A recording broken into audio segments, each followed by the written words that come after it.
कुछ कमी रह जाती है, चाहे हम जितना भी हासिल कर लें। कुछ लोग अपनी मौजूदगी से खुशी देते हैं और कुछ अपनी कमी से उदासी। किसी की कमी तभी महसूस होती है जब दिल उसकी आदत बना ले। कमी हमेशा वही महसूस होती है जो दिल के करीब हो। जिंदगी मुकम्मल नहीं होती, किसी न किसी की कमी ज़रूर रह जाती है। बाज़ औक़ात खामोशी भी किसी की कमी का इजहार होती है।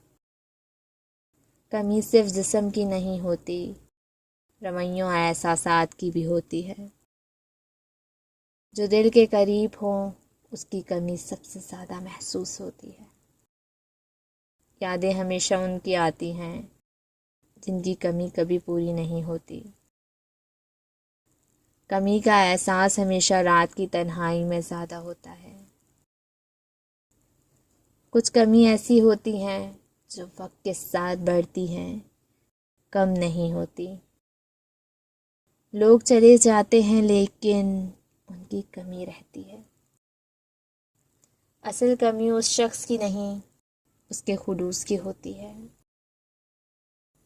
कमी महसूस तभी होती है जब हमें किसी की आदत हो जाती है।